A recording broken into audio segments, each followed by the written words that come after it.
नमस्कार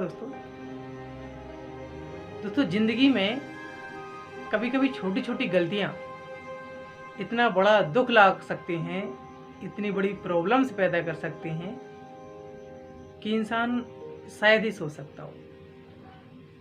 लेकिन ये छोटी छोटी गलतियाँ हम ना करने दें तो शायद हम बड़े बड़े परिवर्तनों को, बड़ी से बड़ी बेकार घटनाओं को रोक सकते हैं। और अगर हम अपने ज़िंदगी में छोटी छोटी गलतियां ना होने दें तो ये काफ़ी संभव है कि हम बेहतर रिजल्ट्स अपनी ज़िंदगी से होने नहीं देंगे और बुरे रिजल्ट्स जो आने वाले हैं शायद उनको बहुत हद तक हम रोक सकते हैं।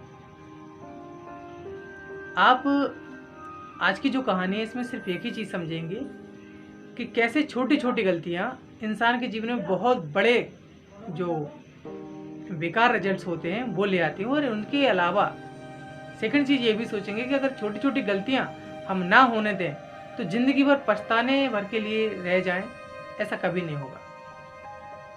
तो वो छोटी छोटी गलतियां किस तरीके से हम करने से रोक सकते हैं और वो क्या हैं जो बहुत बड़ा बेकार रिजल्ट हमारी ज़िंदगी में लाती हैं, वो ये सब सारी चीज़ें हम आज चर्चा करेंगे।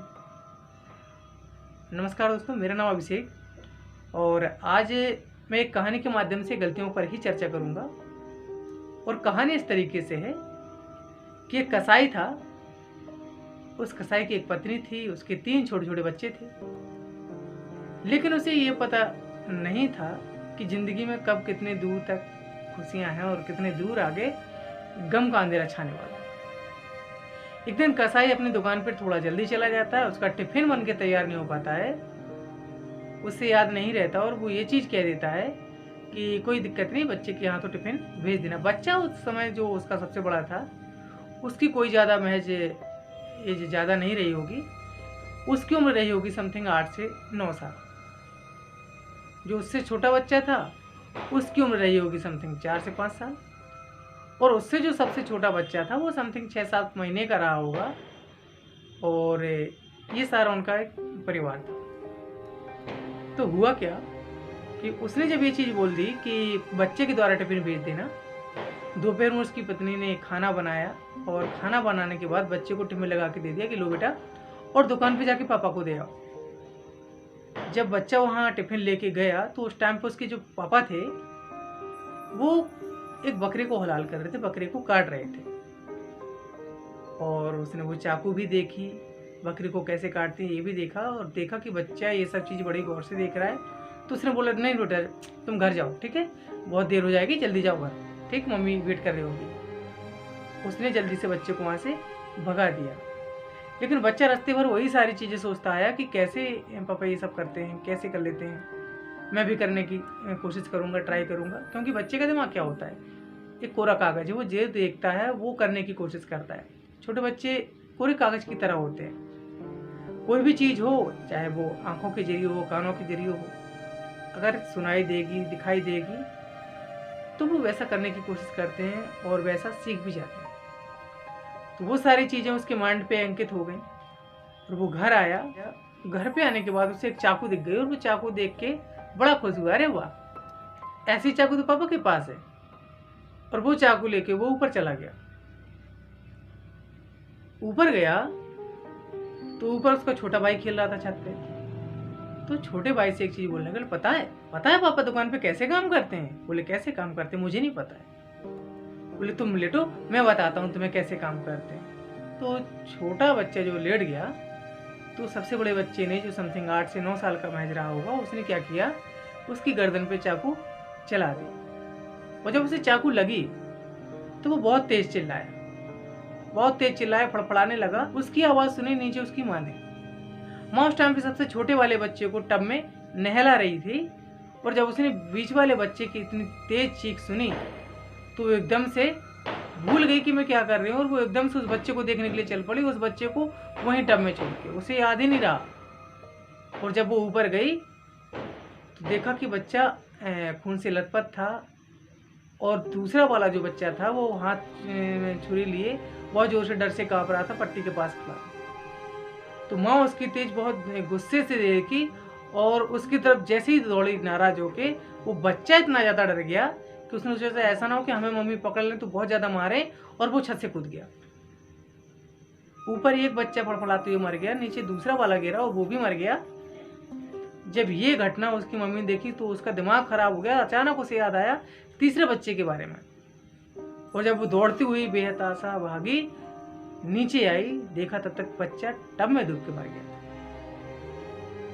एक छोटी सी गलती थी और उसका इतना बड़ा दुष्परिणाम सामने आया, और कारण सिर्फ एक ही चीज था, और वो थी कि ऐसे चित्र बच्चे के सामने आ गए जो उस टाइम पर उसकी नजरों के सामने नहीं आना चाहिए थे। हमारी जिंदगी में कई बार ऐसा होता है जब बच्चों को जिस चीज से दूर रखना होता है, हम उन सब चीजों के सामने उसे ले आते हैं, वो सब चीजें उसके सामने आ जाती हैं। कभी कभार ये भी होता है कि हम नहीं चाहते कि ये चीज उसके सामने आए, और बच्चे भी नहीं चाहते कि उसके सामने आए, लेकिन कभी कोई गलत साइट या किसी गलत उपकरण के माध्यम से वो चीज़ें उसको दिख जाते हैं, गलत दोस्तों की संगत में रहने से वो चीज़ें उससे दिख जाती हैं, महसूस हो जाती हैं, सुनाई दे जाते हैं। और बच्चे का दिमाग एक कोरा कागज हुआ करता है। बच्चे जो सुनते हैं, जो देखते हैं, वो और अच्छे से देखना चाहते हैं और अच्छे से उस चीज़ को जानना चाहते हैं। और यही जानने की चाहत, यही जो जिज्ञासा होती है, उनके अंदर एक बहुत बड़ा नेगेटिव माहौल तैयार कर देती है, और वो नेगेटिव माहौल कभी कभार उन्हें बहुत गलत दिशा में लेके चला जाता है। केयरिंग ऑफ में जब एक बच्चे के किसी माता पिता, अंकल या किसी संरक्षक का नाम डलता है विद्यालय में, तो उस व्यक्ति का नाम डलता है जिसके साथ वो बच्चा रह रहा है, जो उसकी केयर कर रहा है। तो हर वो पर्सन जो केयरिंग ऑफ में आता है, उसका ये फर्ज बनता है कि बच्चे की केयर कुछ इस तरीके से करे कि एक एक चीज़ की खबर उसे होनी चाहिए कि बच्चा कब, कहाँ, किससे मिल रहा है, क्या कर रहा है। अगर वो मोबाइल में ऑनलाइन क्लास पढ़ रहा है तो क्या ऑनलाइन क्लास ही पढ़ रहा है, अतिरिक्त किसी ऐसी वैसी साइट पे तो नहीं। तो ये सारी चीज़ें हमें देखनी पड़ेंगी, हमें समझनी पड़ेंगी। और मैं नहीं समझता कि अगर हम लोग इस चीज़ को बखूबी तैयार करें तो बच्चा गलत रास्ते पर जा सकता है। आज हर जगह अधिकांशतः देखा जाता है कि चाहे वो फिल्में हों, गाने हों, बहुत ज़्यादा हद तक फूहड़ता दिखती है, अश्लीलता दिखती है, और इन सब चीज़ों का दिमाग पे बड़ा बेकार असर पड़ता है। छोटे बच्चों को ये चीज़ पता नहीं है कि हमें क्या देखना चाहिए, क्या नहीं देखना चाहिए। गार्जियंस का ये फर्ज बनता है कि वो बच्चों को अच्छी चीज़ें दिखाएं और अच्छी चीज़ें सुनाएं। तो बच्चों का अच्छी तरीके से केयरिंग करें। स्टूडेंट वर्ग से भी ये चीज़ बोलना चाहूँगा कि जो भी संसाधन है उनका गलत दिशा में प्रयोग ना करें। अगर सही दिशा में प्रयोग करना किसी चीज़ का आ गया तो वही संसाधन आपको बहुत आगे लेके जाएंगे। तो सही दिशा में कदम उठाएं, वक्त रहते अपने बच्चों को समझाएं, उनकी देखरेख अच्छे से करें और उन्हें सफलता के पथ पर आगे बढ़ाएं। लास्टली चलते चलते सिर्फ यही कहूँगा कि एक परिवर्तन के लिए बड़ा अच्छा शेर लिखा है मेरे पिताजी ने कि नाकाबिलों की क्या काबिल बदल रहे हैं, और दरिया का क्या ठिकाना साहिल बदल रहे हैं। चश्मा चढ़ा के डॉक्टर बोले विधायकों से, तुम दल बदल रहे हो, हम दिल बदल रहे हैं। परिवर्तन हर जगह हो रहा है, आज समाज बदल रहा है, देश बदल रहा है, हर चीज़ हो रही है, लेकिन बढ़ती टेक्नोलॉजी के सामने कहीं बच्चे ना बदल जाएं। और बच्चे बदलें उसके पहले आप गार्जियंस, अध्यापक, सभी लोग इस तरीके से अपने अंदर एक बार फिर से झांकिए, और ये सब चीज़ें जो बच्चे नहीं महसूस कर पा रहे उन्हें आप महसूस कीजिए, और उन्हें बदलने से पहले, बिगड़ने से पहले, उन्हें बहकने से पहले सही रास्ते पर लाएं। उन्हें सही समय पर सही रास्ता दिखाते रहें और उन्हें आगे बढ़ाते रहें। और अगर कहानी अच्छी लगी हो तो लाइक कीजिए, कमेंट्स कीजिए, अपने दोस्तों तक शेयर कीजिए। और हाँ, अगर चैनल पर पहली बार आए हैं तो प्लीज़ एक बार सब्सक्राइब जरूर करें ताकि ऐसे वीडियोज आप तक पहुँचते रहें। और आपके लाइक, कमेंट्स, आपका सब्सक्रिप्शन मिलने के प्रोत्साहन का काम करता है, तो ये चीज़ ज़रूर करें। Thank you, best of luck, जय हिंद।